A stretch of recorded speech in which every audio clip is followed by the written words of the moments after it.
Hoje nós vamos conversar um pouquinho sobre uma das minhas leituras favoritas de 2020 e é Nevernight. Me acompanha.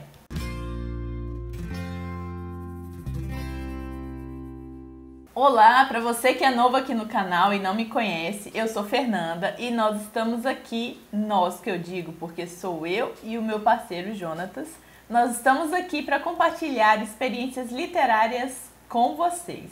Então sinta-se à vontade para fuçar o nosso conteúdo e caso você goste, se inscreva e ative o sininho para receber mais novidades. E vamos falar um pouquinho sobre o livro da vez, Nevernight. Nevernight é o primeiro livro das Crônicas da Quase Noite do autor Jay Kristoff.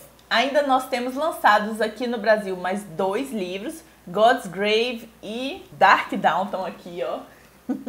Foi lançada pela Plataforma 21 e quem fez a tradução foi Clemente Pereira. Aqui nessa história nós vamos ter uma narrativa em terceira pessoa que vai contar a história de Mia Corveri, que é uma adolescente de 16 anos que decide se tornar uma assassina para vingar a destruição da família dela. E é basicamente isso que eu vou te contar sobre o livro para não estragar sua experiência de leitor.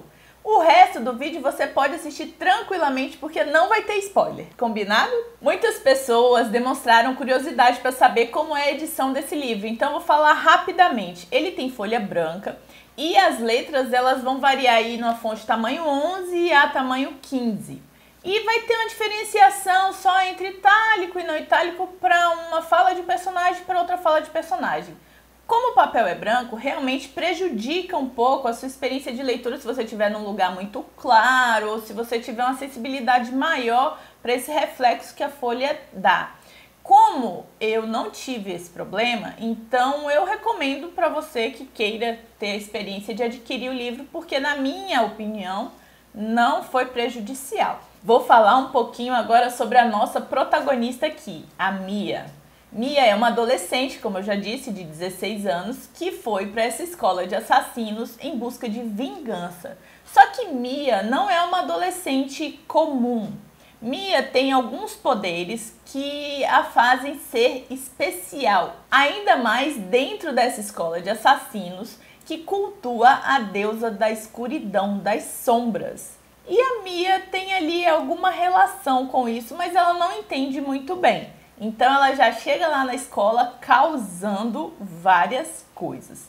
E a Mia, ela é uma personagem muito interessante, porque a gente pensa que ela tem tudo para ser uma pessoa malvada, amargurada, e ela não é assim. Ela é uma personagem muito esperta, perspicaz, muito humana e que sabe muito bem onde ela quer chegar, mas sabe quais são os seus limites. Então isso eu achei fantástico da protagonista e foi assim surpreendente, porque às vezes a gente vê em alguns personagens que eles ficam meio na dúvida, né? E só tomam a decisão mesmo pelos seus valores e tudo mais, só lá no final das contas. E a Mia, ela sabe impor esses pontos aí tranquilamente. Eu vou falar um pouquinho agora sobre a ambientação.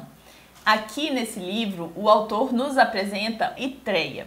Como que acontece, por que Crônicas da Quase Noite, ele explica todos esses movimentos, que lá tem uma quantidade de sóis, como é que é esse fluxo temporal.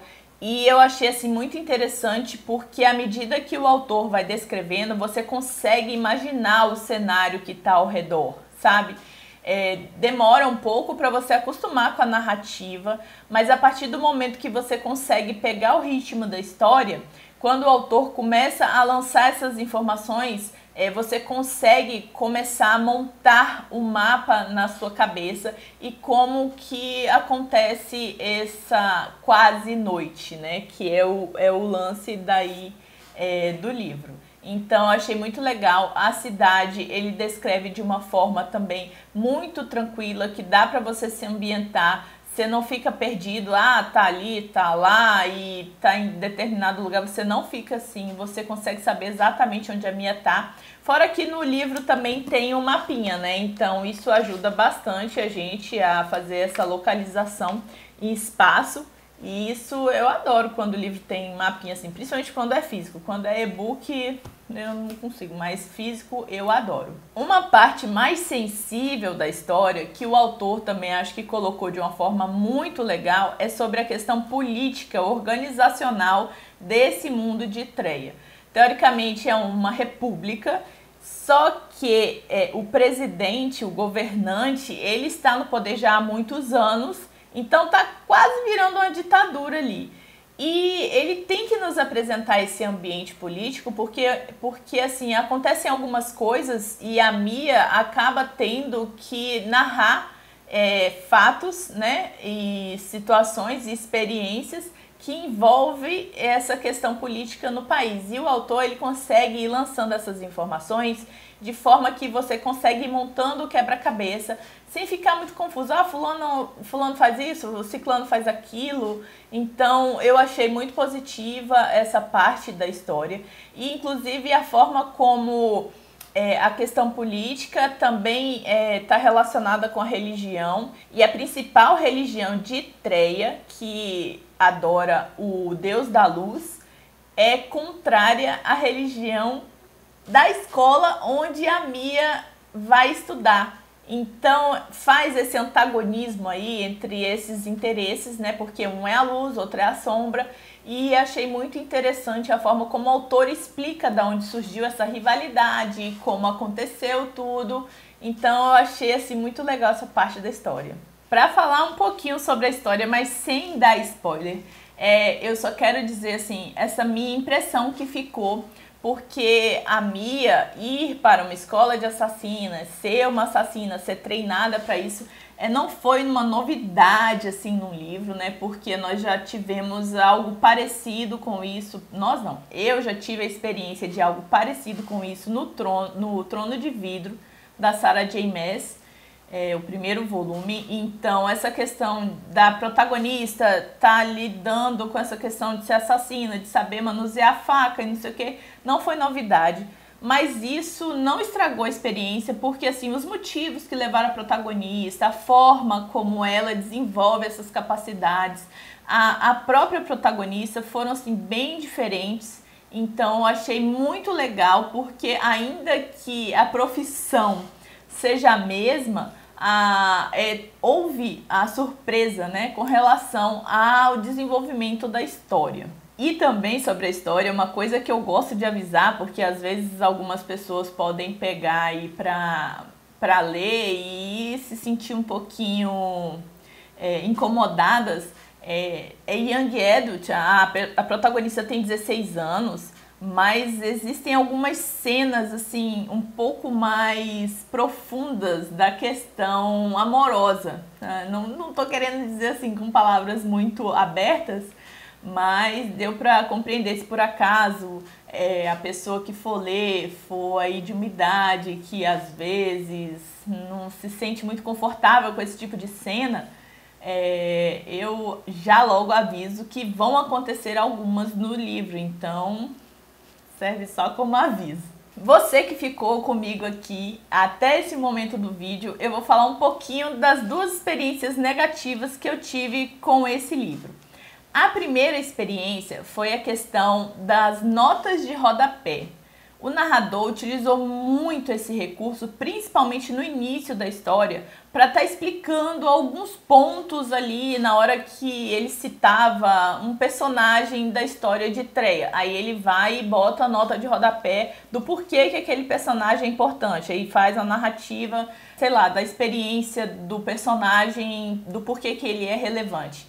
Só que algumas notas são muito grandes. Elas passam de uma página para outra página. E eu achei isso assim meio irritante no início.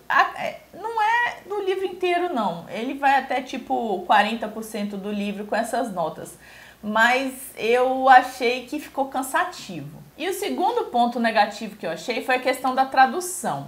Não sei se foi o tradutor ou se foi o autor lá nos Estados Unidos, lá em inglês, que usou expressões mais populares de lá e o tradutor quis trazer essa popularidade para aqui a nossa experiência, só que eu achei assim que ficou um pouco forçado. Ele utilizou expressões como caiu Eu acho que o objetivo era ser sarcástico, só que pra mim ficou forçado e eu não gostei muito dessa experiência não, foi um ponto negativo que eu achei da história. E essas foram as minhas impressões sobre a história. É um livro que eu recomendo demais. Eu posso dizer que em 2020, das fantasias que eu tive experiência, essa daqui com certeza tá entre a top 5 das fantasias que eu li, principalmente depois do segundo semestre.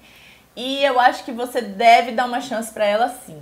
É uma fantasia um pouquinho cara, mas no momento em que entrar em promoção direto à plataforma 21 bota em promoção, você deve adquirir e deve ter experiência. Eu pretendo, esse ano de 2021, terminar pelo menos essa série. Não sei em que mês que eu vou conseguir fazer isso, mas estamos na luta aí, né? Se você gostou do vídeo, não esquece de deixar o seu like, de compartilhar com mais pessoas e deixe sua opinião sobre o livro, se você leu, se você não leu, se você achou que essas expressões que foram utilizadas deu uma prejudicada na sua experiência de leitura ou não. Eu quero saber sua opinião.